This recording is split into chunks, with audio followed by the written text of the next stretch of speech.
नमस्कार मित्रमंडळींनो, तर आजचा हा ब्लॉग आपला दिवसभराचं रुटीनचा आहे। आज दिवसभर मी किती म्हणजे काम केलं, काय काय कामं केले ते त्याचा व्हिडिओ मी इथं तुमच्यासोबत शूट केलेला आहे। तर सकाळी उठल्याबरोबर ना सुंदर असं निसर्गाचं वातावरण पाहिलं की खूप छान आणि प्रसन्न वाटतं। बाहेर ना शक्यतो कोकिळेचा आवाज काही येत नाही, पण कलकलाट कावळ्यांचा मात्र आवाज येतो आणि त्यानेच ना मला जाग येत राहते। तर वरती गेल्यानंतर ना मी म्हटलं आता चला वरती गेलेलेच आहे, तर नाही त्या गवती चहाचं थोडेसे पानं आणायचे, म्हणून मी त्याचे 2-3 पानं आणले। घरामध्ये येऊन छान असे फ्रेश वगैरे झाले आणि पहिली सुरुवात देवाची इथे देवपूजेपासून केली। म्हटलं चला देवाची देवपूजा करून घेतली ना, दिवस अगदी पॉझिटिव्ह जातो आणि एनर्जी पण आपल्यामध्ये खूप येते। म्हणून मला तर असं वाटत राहतं की स्वामींचं नाम घेऊन जर मी कामाला लागले ना, तर माझे कामं पटापट होतात आणि मेन म्हणजे ना दिवस पण माझा कारणी लागतो। तर बघा इथे सगळं किचन वाटा वगैरे मी सगळं स्वच्छ साफ करून ठेवलेलं होतं, कारण पाणी येऊन गेलं की ना पाण्यामध्ये भिजले जाते मी, त्यामुळे शक्यतो मी ना पाणी यायच्या आधी आंघोळ कधी करत नाही। पाणी येऊन जातं मग मी आंघोळ वगैरे करून घेत असते, त्यामुळे आधी स्वच्छ सगळं करून घेतलं आणि मग आंघोळ करून घेतली। तर बघा हे सासरकडून आणि माहेरकडून यात्रा असल्यामुळे ना दोन्हीकडून मला खाऊ आणि हे माझ्या मम्मीनी आणि माझ्या भाऊजाईंनी मला दिलेलं आहे। तर आपण पाहूया यात काय काय तिने मला दिलेलं आहे। तर तुमच्यासाठी मी दाखवते इथे काय तिने मला दिलेलं आहे। मी यात्रेला गेले नव्हते त्यामुळे इथे तिने मला दिलेलं आहे। वाव, अतिशय सुंदर इथे क्लिप घेतलेला आहे बघा, क्लचर आहे हा, खूप सुंदर आहे ना, त्याला फुलं लावलेलं आहे त्यामुळे मस्त असं त्याचं लुक झालेलं आहे। अशी या पद्धतीने असं पाहू शकता तुम्ही, खूप सुंदर आपला हा क्लिप वाढणार आहे। सुंदर आहे हो की नाही।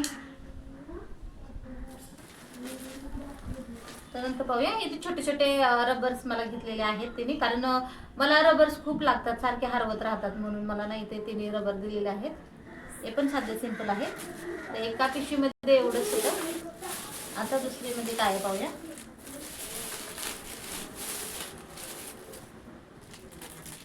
तर बघा इथे स्टोनच्या या बांगड्या आहेत, तुम्हाला दिसत असतील अशा मस्त सुंदर आपल्या ह्या स्टोनच्या बांगड्या दिलेल्या आहेत।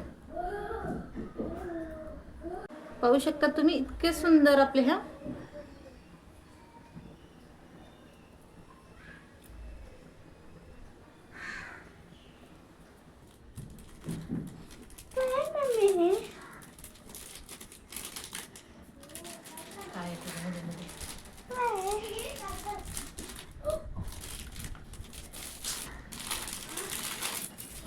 बघा दोनच बांगड्या दिलेल्या आहेत, ते सुद्धा खूप सुंदर अशा आपले हे बांगड्या आहेत। तर मम्मीकडून हे सगळे बांगड्या आणि हे कानातले आलेले आहेत। तर खाऊ जो आहे मुलांना खाण्यासाठी तो सासर आणि माहेर दोन्हीकडून आलेला आहे। एक खूप सुंदर झुमके सुद्धा इथे पाठवलेले आहेत, दिसतात का तुम्हाला, अतिशय सुंदर असे हे झुमके आपले आहेत।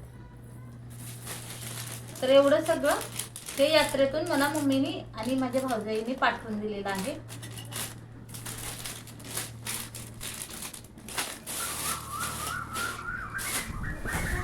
आता इथं मुलांना खाण्यासाठी काय काय खाऊ दिलेलं आहे तुम्ही पाहू शकता। ते साईने पॅकिंग फोडलेलं होतं, तरी प्रसादासाठी पेढे दिलेले होते, तर पेढे सुद्धा मुलांनी खाऊन घेतलेले आहेत। एवढी सगळं खाऊ दिलेलं आहे। बघा शेव यात्रेतून आणलेली आहे, गुडीशेव मला खूप आवडते, तर गुडीशेव सुद्धा इथे दिलेली आहे। आता तुमच्या इकडे याला काय बोलतात हे कमेंट करून मला नक्की सांगा, कारण आमच्या इकडे ना लाल गुडीशेव असं बोलले जाते ना। तर हा आहे खुर्मा, तुम्हाला माहिती आहे का, हे व्हाईट कलरचा आहे तो खुर्मा असतो। भरपूर सारा खाऊ दिलेला आहे, मुलांनी फोडलेला आहे काही काही पॅकेट।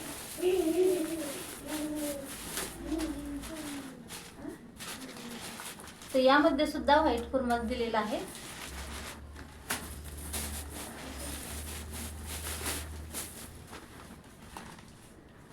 आता यात काय आहे ते पाहूया आपण।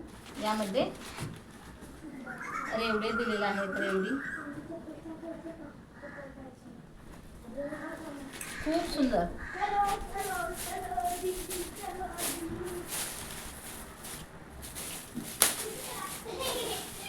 वाव, यामध्ये माझी सगळ्यात फेवरेट आणि माझी सगळ्यात आवडती वस्तू इथे भेटलेली आहे, ती म्हणजे हे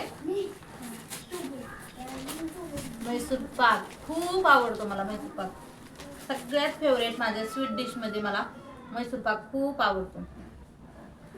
सगळे पटापट कामं आवरून घेतले, नाश्ता वगैरे करून घेतला. आणि कालच्या व्हिडिओमध्ये मी तुम्हाला सांगितलंच होतं की मी गावाला गेले नाही, त्यामुळे ना माझा मूड थोडासा अपसेट होता, कारण मला यात्रेला जाता आलं नव्हतं. साईची एक्झाम चालू असल्यामुळे ना थोड्या गोष्टी ॲडजस्ट कराव्या लागतात.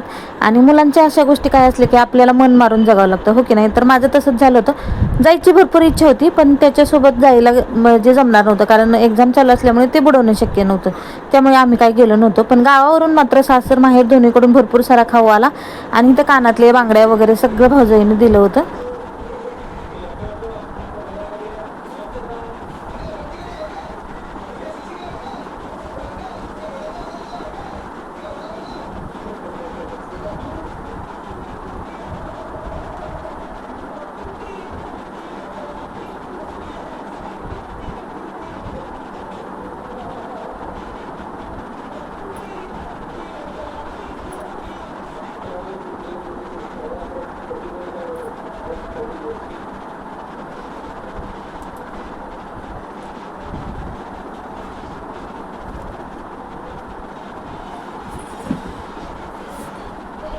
तर बघा मित्रमैत्रिणींना, इथे मी हा ब्लाऊज स्टिच केलेला आहे.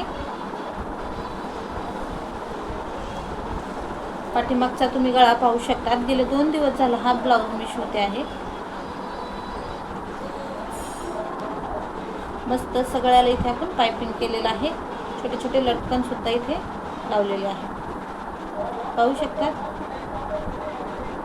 तर कसं झाले आहे माझी स्लीव्हजवरची डिझाईन, तर कमेंट करून मला नक्की सांगा. हे पाहू शकता तुम्ही, अशा पद्धतीचे इथे मी स्लीव्ह शिवलेले आहेत. तर कसे झाले आहेत हे कमेंट करून मला नक्की सांगा. आज पूर्ण दिवस मी यामध्ये घालवलेला आहे शिलाई करण्यात.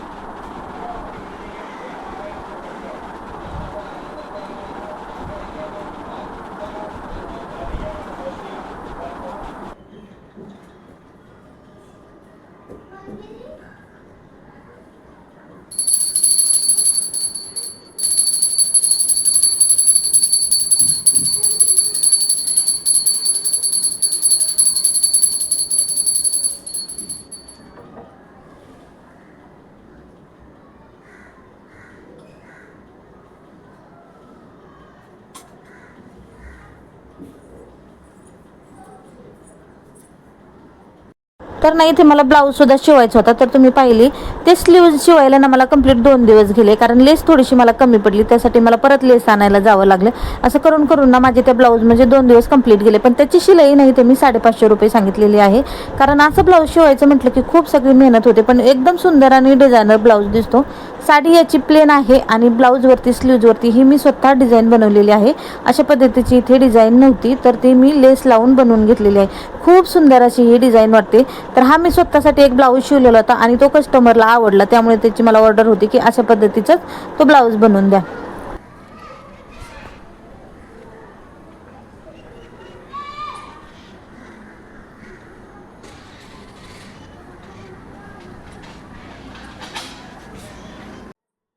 तर फायनली सगळा ब्लाऊज मी कंप्लीट केला. हातपाय तोंड धुवून घेतले, देवपूजा करून घेतली, कारण संध्याकाळचे 6 वाजले होते. आणि नंतर थोडंसं ना गंध पावडर करून घेतलं, म्हणजे थोडंसं नटापिटाच म्हणा, तर ते करून घेतलं. आणि म्हटलं चला आता आपण आपल्या बाकीच्या कामाला लागावं, म्हणून इथे आता मला स्वयंपाक वगैरे करायचा आहे. तर हा सकाळपासून ते संध्याकाळी 6 पर्यंतचा असा माझा दिवस गेलेला होता.